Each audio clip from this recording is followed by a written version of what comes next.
Aren't you going to say hello?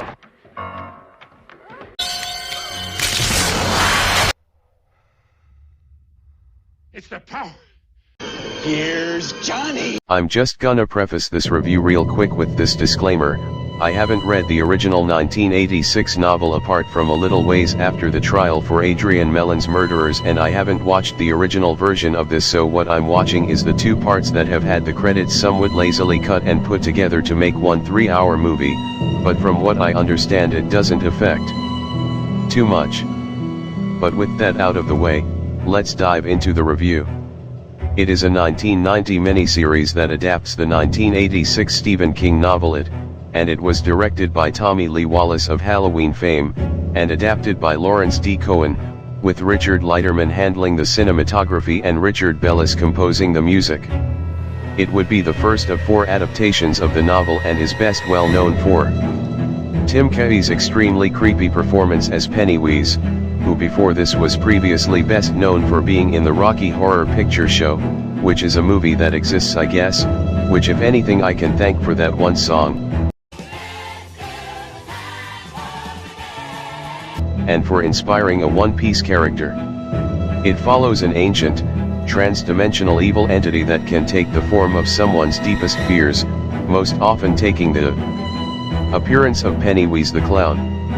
The protagonists of it are known as the Losers Club, a group of outcast children who discover Pennywise as children and vow to kill him by any means necessary, even if it means being adults. Naturally, given that this was a TV miniseries, especially, wait a minute, 32 fucking years ago, it had to face a lot of heavy censorship regarding the amount of gore, blood, and violence, how it's presented, and not showing kids in jeopardy, which, knowing the story of it, is a pretty serious deal. One such example of the censorship is that since blood couldn't come out of body orifices, even that of a skeleton, it would have to come out of a physical object, like seaweed or a book or a sink. Honestly, one of the biggest surprises is that they say the hard R in this movie but don't show any children dying in detail. What do you know? It's the fat boy, the Jew, and the sissy. 4 eyes and the patch of 2. Nigger, you know how to pay. Sounds like a double standard to me.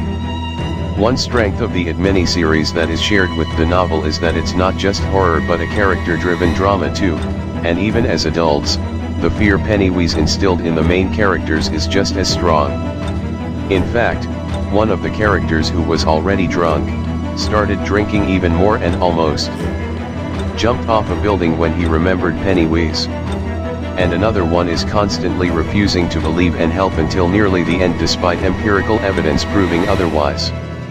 The acting in it is immersive, and you can tell Wallace definitely knew what direction he wanted the actors to take their performances in, as not only is the acting good but it really sells one of the crucial elements of it, that these are childhood friends, people that have known each other for 27 years, well 30 in the movie.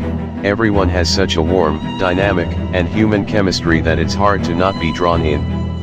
The cinematography in it won't necessarily amaze you, but it does have a charming, high-budget magic in order to give it a more theatrical, cinematic feel, and you can tell the people involved at least gave somewhat of a damn, in spite of its troubled production. Like this was originally supposed to be 10 hours long and have George A. Goddamn Romero of Night of the Living Dead, Dawn of the Dead, and Day of the Dead fame directing, but as that's too much work for Lil OLABC Network, and Romero would have likely made it too gruesome and violent, and seeing as they cut it down from 8 to 10 hours of allowed runtime to just 3, Romero understandably lost interest.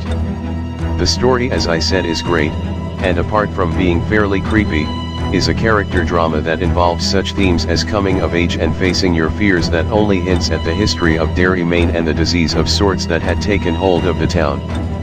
Overall, the 1990 It miniseries is definitely great in spite of it obviously being a very brief and neutered summary of a novel, being nearly as long as War and Fucking Peace, and at times being more like The Goonies or The Monster Squad, and with that I'd give it an 8 out of 10.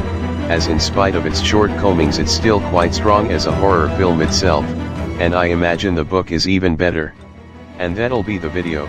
Thanks for watching, and if you enjoyed it, please be sure to follow me on social media.